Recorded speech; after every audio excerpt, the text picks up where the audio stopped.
హైదరాబాద్లో వాతావరణం విభిన్నంగా మారుతోంది. రాత్రి వేళల్లో చలి తీవ్రత పెరుగుతోంది. మధ్యాహ్నం పగటి ఉష్ణోగ్రతలు నమోదై ఎండ తీవ్రత పెరిగినా రాత్రి కనిష్ట ఉష్ణోగ్రతలతో చలిగాలుల తీవ్రత పెరిగిపోతోంది. పలు ప్రాంతాల్లో సాధారణం కంటే తక్కువ ఉష్ణోగ్రతలు నమోదవుతుండటంతో చలి తీవ్రత పెరుగుతోంది. తెల్లవారుజామున ప్రధాన రహదారులను పొగమంచు కప్పేయడంతో వాహనాలు ముందుకు వెళ్లేందుకు కూడా ఇబ్బందులు పడుతున్నారు. వారం రోజుల పాటు ఇదే వాతావరణం ఉంటుందని వాతావరణ శాఖ అధికారి రవీంద్ర చెప్పారు. మరి రవీంద్రతో మా ప్రతినిధి సుప్రియ ఫేస్ టు ఫేస్. హైదరాబాద్లో ఒకసారిగా గత 3-4 రోజుల నుంచి వాతావరణంలో మార్పు కనిపిస్తుంది. ఉదయం సమయంలో చూస్తే మనకు అంత మంచు కనిపిస్తుంది. మళ్ళీ మధ్యాహ్నం సమయం నుంచి చూసుకుంటే అయితే జనాలు బయటికి వెళ్ళాలంటేనే భయపడే పరిస్థితుల్లో ఎండలు కూడా కనిపిస్తూ ఉన్నాయి. అయితే ఈ ఉదయం మంచుకి సంబంధించి మధ్యాహ్నం ఎండకి వాతావరణంలో చేంజెస్ గురించి చెప్పడానికి అయితే మనతో ఇప్పుడు బేగంపేటలోని వాతావరణ అధికారులు ఉన్నారు. సో దీనికి సంబంధించి వాళ్ళని అడిగేద్దాం. సో చెప్పండి, మార్నింగ్ టైంలో చూస్తే మనకి హెవీ ఫాగ్ కనిపిస్తుంది కదా, 6 o'clock అరౌండ్ 7:30 వరకు. మధ్యాహ్నం టైంలో చూస్తుంటే మనకి ఎండలు బాగా కనిపిస్తున్నాయి కదా, అంటే ముఖ్యంగా ఈ 3-4 days నుంచి అసలు ఫాగ్ కురవడానికి రీజన్ ఏంటి?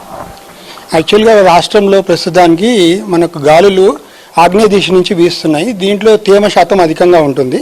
ఆల్రెడీ మనకు సర్ఫేస్ అంతా చల్లగా ఉండడం వల్ల ఈ తేమ గాలులకి చల్లదనం తోడవడం వల్ల మనకు సర్ఫేస్ లెవెల్లో క్లౌడ్ ఫామ్ అవుతూ ఉంటుంది. దాన్ని మనం ఫాగ్ కూడా అంటాము. అయితే ఈ ఫాగ్ వల్ల ఏమవుతుందంటే విజిబిలిటీ అనేది మనకు రెడ్యూస్ అయిపోతుంది. సో ఉదయం సుమారు 4 గంటల నుంచి 8 గంటల వరకు దీని ఎఫెక్ట్ ఉంటుంది. సో ఏంటంటే ఈ ఫాగ్లో ఉన్న వాటర్ డ్రాప్లెట్స్ ఎయిర్లో సస్పెండ్ అవడం వల్ల మధ్యాహ్నం ఏమవుతుందంటే మన సర్ఫేస్ నుంచి వెళ్ళే లాంగ్ వేవ్ రేడియేషన్స్ని అబ్స్ట్రక్ట్ చేయడము, దీనివల్ల అవి కూడా కొంచెం హీట్ని క్యాప్చర్ చేయడం వల్ల వాతావరణంలో మధ్యాహ్నం పూట కొంచెం మ్యాక్సిమం టెంపరేచర్స్ కూడా రేజ్ అవుతున్నాయి. రాష్ట్రంలో సుమారు 30 నుంచి 34 డిగ్రీల మధ్యలో గరిష్ట ఉష్ణోగ్రతలు నమోదవుతున్నాయి.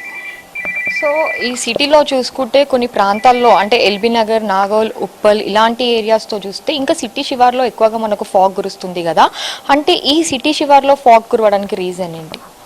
ముఖ్యంగా సిటీ మొత్తం అర్బనైజ్ కావడం వల్ల యాక్చువల్గా బిల్డింగ్స్ అవి ఉండడం వల్ల తేమ శాతం అధికంగా అవుట్స్కట్స్లోనే ఎక్కువగా ఉంటుంది. ఎందుకంటే అక్కడ ఎక్కువగా చెట్లు అవి ఉండడం వల్ల దీనివల్ల అక్కడ జనరల్గా ఫాగ్ అనేది దాని ప్రభావం ఎక్కువగా ఉంటుంది. ఈ ఫాగ్ ఇది ఎన్ని డేస్ ఉండబోతుంది సార్? ఇంకా మధ్యాహ్నం సమయంలో చూసుకుంటే మనకి ఎండలు కూడా విపరీతంగా కొడుతున్నాయి కదా, సో ఇదే వాతావరణం ఇంకా ఎన్ని రోజుల వరకు ఉంటుంది? ప్రస్తుతం కనిష్ట ఉష్ణోగ్రత సాధారణం నుండి సాధారణం కంటే 1 నుంచి 2 డిగ్రీలు ఎక్కువగానే కొనసాగుతుంది. ఈ పరిస్థితి మనకు ఒక వారం రోజుల వరకు కొనసాగే అవకాశం ఉంది.